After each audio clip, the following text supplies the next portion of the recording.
शिवाय।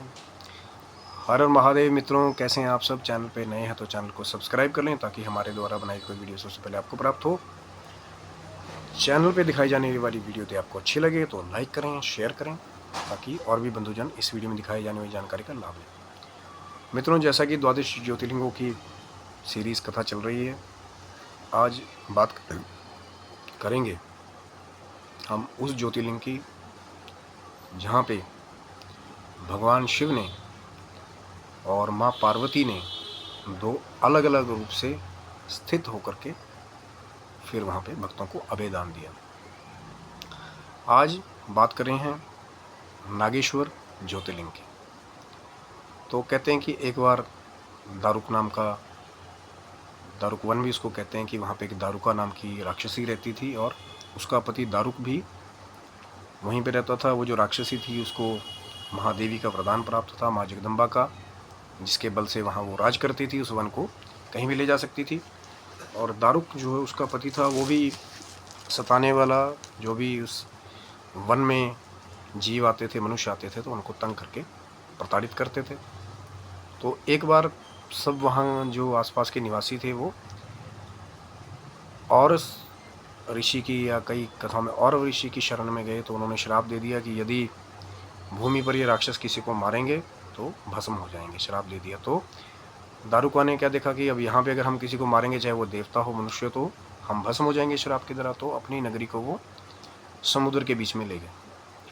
तो समुद्र के बीच में जब अपनी नगरी को ले गए तो वहाँ पे कहते हैं कि एक बार दो नावें आई जिसपे बहुत सारे मनुष्य बैठे थे। उन सबको उन्होंने कैद कर लिया और उनमें एक ऐसा भी भक्त था जो भगवान भस्मधारी और त्रिपुंड धारण करने वाला और भगवान रुद्राक्ष की माला को धारण करने वाला भगवान शिव का एक अनन्य भक्त था।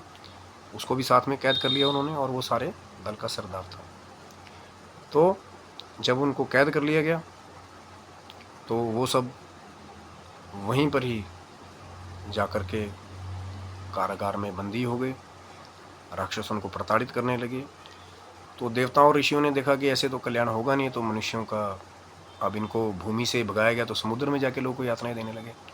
तो कहते हैं कि देवता भगवान शंकर की शरण में भी गए।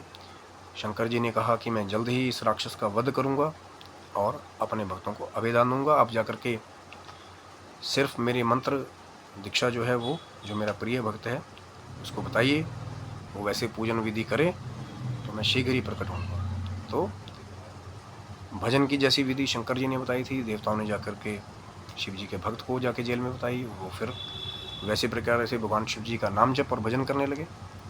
और कहते हैं कि जैसे ही दारुक राक्षस को पता लगा तो अपने मुख्य राक्षसों को लेकर वहाँ पर वो पहुँचा कि अब तो इनका सबका संहार करना पड़ेगा, क्योंकि हमारे को छोड़ करके ये, जिनका हमारा साम्राज्य चल रहा है, ये शिव जी का भजन कर रहे हैं। तो सबको डराया धमकाया, लेकिन सब डरे नहीं।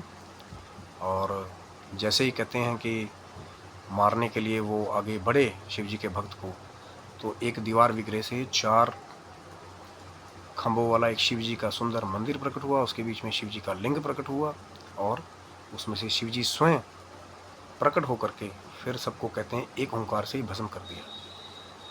और जब दारुक और उसके बाकी सब राक्षस, जो प्रधान राक्षस थे, वो खत्म हो गए, तो दारुका को जब खत्म करने के लिए शिव जी जा रहे थे, तो दारुका ने माँ महादेवी का जैसा वरदान पहले प्राप्त किया था, महादेवी की स्तुति की, तो महादेवी वहाँ प्रकट हो गई और शंकर जी से कहा कि महाराज इस पर भी कृपा करें। तो शंकर जी ने कहा कि मैंने तो पहले वरदान दे दिया कि अब यहाँ चारों वर्णों के लोग अपने धर्माश्रम से रहेंगे और मैं इस वन को राक्षसों से रहित कर दूंगा, और जो भी यहाँ पर आकर के मेरा दर्शन करेगा वो चक्रवर्ती सम्राट हो जाएगा।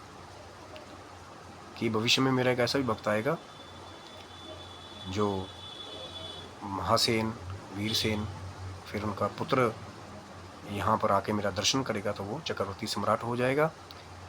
लेकिन महादेवी ने कहा कि महादेव, यदि आप ये चाहते हैं तो आपका वचन जो है वो कुछ कालांतर बाद जा कर के सत्य हो, तब तक मेरी ये जो शक्ति है दारुका, ये स्वयं मेरा ही रूप है, मेरी शक्ति है, ये अपने वंशजों के साथ यहीं राज्य करें और आप भी यही रहेंगे, तो फिर वन में सबका कल्याण होगा। तो दारुका को शंकर जी ने पार्वती मैया के कहने पर अभयदान दिया। जो बाकी भक्त थे उन्होंने फिर शंकर जी से, देवताओं ने, मुनियों ने प्रार्थना की कि महाराज आप सदा के लिए यहाँ विराजमान हो जाएं और माँ जगदम्बा भी सदा आपके साथ यहाँ विराजमान रहे, ताकि यहाँ के लोगों का हमेशा कल्याण हो। तो कहते हैं भगवान शिव वहाँ नागेश्वर नाम से और माँ जगदम्बा वहाँ नागेश्वरी नाम से सदा के लिए ही विद्यमान हो गए। और वो ज्योतिर्लिंग भी सबको अभयदान देने वाला, भोग और मोक्ष को देने वाला है। और जो भी भक्त वहाँ पे श्रद्धा के साथ, निष्ठा के साथ दर्शन करने जाते हैं, पूजन करने जाते हैं, तो जैसा शिव जी ने पहले कहा था कि जो मेरा भक्त हो निष्ठा के साथ, और बड़ी ध्यान देने वाली बात है कि भक्त हो निष्ठा के साथ, सच्चा भक्त हो, तो जब मेरा दर्शन करेगा तो आगे चल करके वो चक्रवर्ती सम्राट कलयुग के अंत में हो जाएगा।